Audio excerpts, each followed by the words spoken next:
It is required of stewards that they be trustworthy and faithful. Deacon Lee Polk and the love of his life, Lizzie May Polk, walked daily in the understanding that they were not to be consumed by this world, but rather to view every day as a new day to serve the Lord and share of his great faithfulness. Deacon and Deaconess Polk, as true followers of Jesus, were about serving others and helping those in need. They were pillars of their community, and their legacy lives on today in the many and many lives that they touched. Deacon and Deaconess Polk were charter members of the Mount Sinai Baptist Church and served in many church leadership roles until God called them home to receive their just reward. Deacon and Deaconess Polk were simply known as the Polks. When you said the Polks, everyone knew you were talking about the man and the woman who were inseparable in their commitment to family. Deacon Polk would look you straight in your face and tell you the truth with no sugarcoating, and to compliment him, you could always expect the soft-spoken voice of Lizzie Polk that commanded attention and respect with absolutely no effort. We will now hear from a couple of special people to share their personal experiences of the Polks and what they meant to them. Mount Sinai Baptist Church means so much to them. They were deacon and deaconess in the church, and because we spent so much time, me especially growing up, spent so much time, especially on Sundays, at my grandparents' house. I was at Mount Sinai quite a bit. I grew up at Mount Sinai, watching my granddaddy in the front as a deacon, learning all the songs. They were committed to Mount Sinai. They were committed to Reverend Cornelius, committed to Reverend Jones. So it was a joy watching their friendships here at the church, and then them even growing up in the youth ministry, my friends in the youth ministry, even calling them grandmother and grandfather, that just showed me that they put so much into the church that, this is their family. So just watching with their friends, it meant a lot to them. So Mount Sinai meant a lot to me, growing up with my friends, in the church. This was a second home to us. So it meant a lot to them. They were very supportive of us. So, of course, with them not being here, things are different as a family, but the support that we try to show for one another when we have parties, when it's somebody's birthday party or someone has a program, or just being there, because I know my grandparents, when there is something special going on in each one of our lives, graduation, again, birthday parties, something at the church. So the legacy that I try to continue for them is just being a support to my family when there is something going on in their own lives.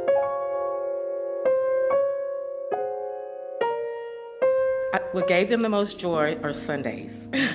Being at their home on Sundays, from 4211 First Avenue, before my grandfather passed, even when my grandfather passed, just being on 4211 First Avenue in South Dallas every Sunday for dinner, that gave them the most joy, my grandmother the most joy.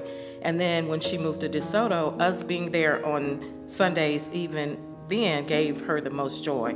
Being at their home I feel it was my peace. I can speak for myself. It was my peace. Whatever went on during the week with my job or outside, I knew that I could go to my grandparents' home. I knew I could curl up on the couch and just go to sleep. That I could be in my own world. I knew they would watch the children while I didn't have to worry about it. I know joy for them was us being able to use their home as a safe haven, actually, to be honest.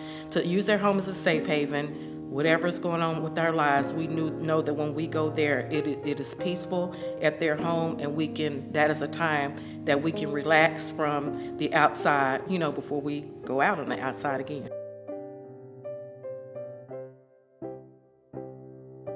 I entitled this tribute, Two People. Two people were like grandparents to me. Two people, two words: welcoming, loving. Two people accepted me as their own, opened their doors to me, gave me their time, and fed me their food. Two people had quiet spirits, yet having authoritative temperaments.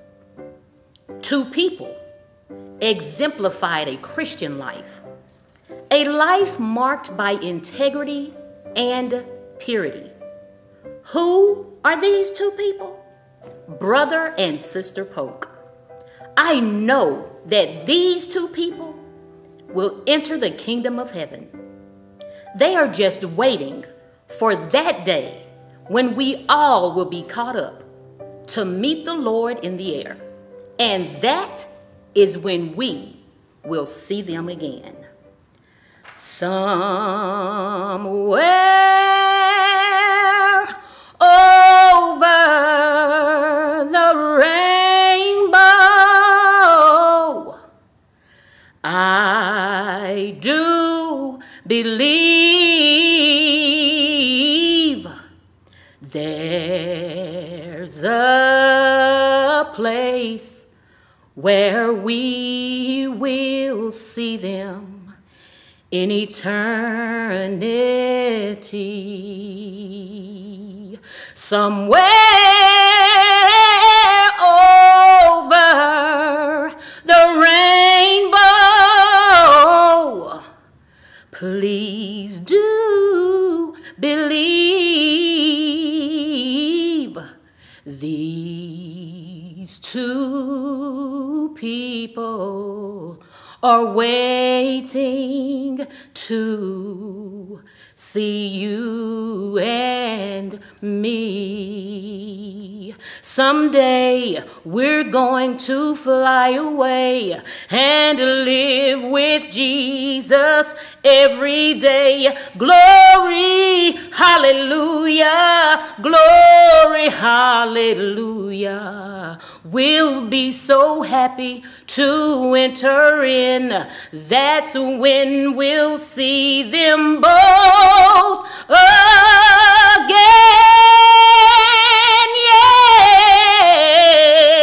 Yes, somewhere over the rainbow,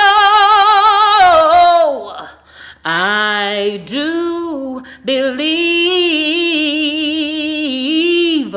there's a place where we will see them in eternity. We will see them in eternity. We will see them again.